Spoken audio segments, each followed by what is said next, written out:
Oh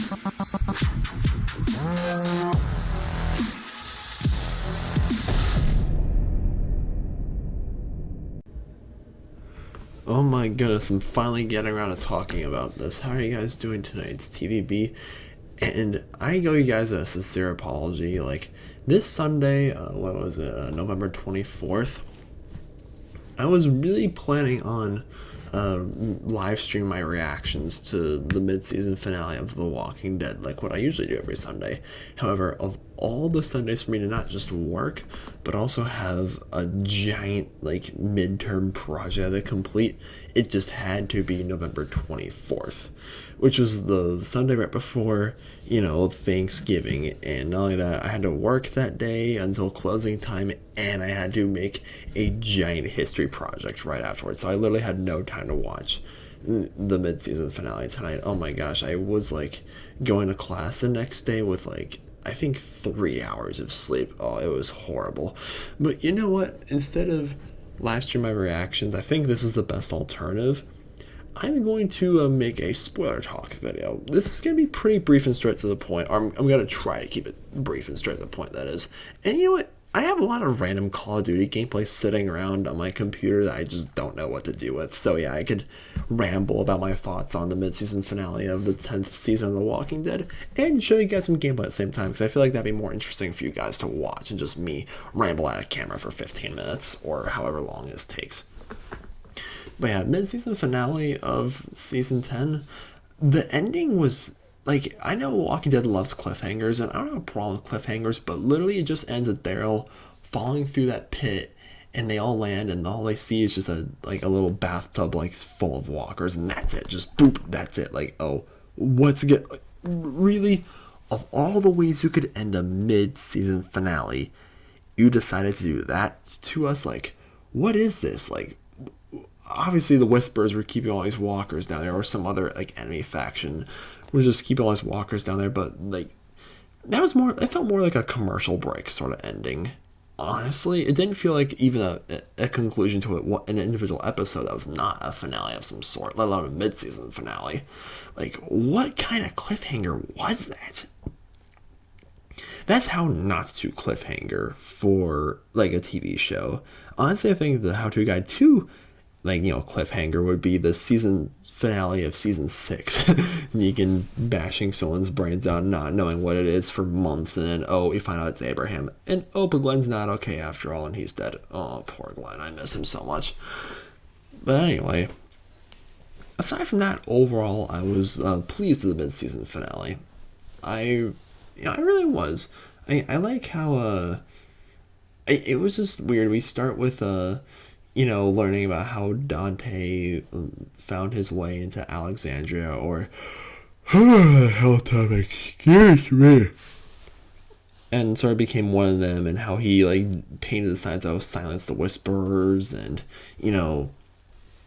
became one of them and gained Siddiq's trust, even when he was on Siddiq's side, quote unquote. Like, you still knew that something wasn't right. There was something off about Dante. Like, yeah, oh, he's the doctor, I guess, so he's getting a second hand, but just the way he would talk to people would just be very creepy. And just the ending of the last episode, Siddiq dying and biting the dust. Oh my gosh, I was not expecting that, which is a reminder on the show's part, like, hey, nobody is safe. Anyone can die at any moment. Like, even Ezekiel states this in mid-season finales episodes, like, oh, I thought he was going to live forever. Like he said about Siddiq. So even a character in the show acknowledges some characters you think you're going to live forever, but no, you're wrong. Like, I was really certain that Carl was never going to die. And whoop-de-doo, he bite the dust in season 8, which I'm still a little like salty about, because that wasn't even an upsetting Walking Dead death. It was more like this. It was more just annoying than anything else. But anyway, like, Carl's death, honestly, like, Siddiq dying cheapens Carl's dying to a certain degree. Some people would be like, oh, Siddiq died for nothing since he promised Carl that he'd honor him, and oh, now he's dead. I don't entirely agree with that, because, like, be fair, Carl died in season 8, and season 9 rolled around, we lost Rick, and then 5 years went by. Siddiq survived for a full 5 years, roughly, in The Walking Dead. that sounds like honoring Carl to me because it's the end of the world. Zombies are all over the place. How long do you really think you're going to last? Like, do you really think anyone's gonna live forever and just totally rebuild society? Are we ever gonna get back to the days where, big cities, skyscrapers, electricity, internet, having to deal with first world, like, itsy bitsy problems? Do you really think anyone's going back to that? No. So everyone's gonna die eventually. It's just a fact, in a world like this. But I just love how Rosita went absolute ham on Dante, and it was hard watching her put down Walker-fied Sadiq. I was like, oh geez, Sadiq is gonna eat the baby in the bathtub, and nope, Rosita saves the baby just in time, and oh man, that was something else. Like, just because Sadiq's death was just unexpected, and you see everything that Rosita's going through. They hold Dante hostage for a few days and try to get information out of them, and it all just ends with Gabriel killing Dante. Like, he just goes apeshit on him. Like, you think it's supposed to be a calm, typical interrogation at first, but nope. Gabriel has his knife and just stab, stab, stab, stab, and up Dante is dead. Honestly, when I saw that, I was laughing because I didn't know if I should cheer for Gabriel and be like, yes, that's my man Gabriel, or just be like, why did you do that? Like, what on earth just happened? Like, that's not very priest-like for Gabriel to do, in all honesty, but what is when the world's overrun by zombies? And Rosita, I think Rosita's redeemed herself quite nicely this season so far. Like, honestly, I was liking her a lot less in season 7 and 8 because she was just this, surly, constantly angry, just short-tempered, rude, obnoxious, never thinking before she acts, I don't know, way too headstrong for her own good. But as years went on, now that she's a mother and, she's become, I guess, more comfortable in her own skin, I guess you could say, she's proved herself to be further. And this new guy, oh my gosh, we got another new guy in The Walking Dead. His name is Virgil. And he was running around, he was captured by Oceanside, he was taken in, he was like, please, I don't mean any trouble, I just want to go back to my family. And a big bunch of walkers attack Oceanside. And he tries to run away, but Judith, this little thing is there with her little samurai sword and slashes his leg. Judith slashed his leg. His leg, viewers. His leg. She got his leg. Oh, that was amazing right there. And he's taken it for interrogation, and he kind of earns the respect of Michonne. As, I guess he's given a boat so he can go back to his island. Honestly, when he was talking about his wife and his family and saying, oh, we have a place, it's an island, it's very secluded, it's very reserved, and it's hard to get to, honestly, viewers, I wasn't believing that for a second.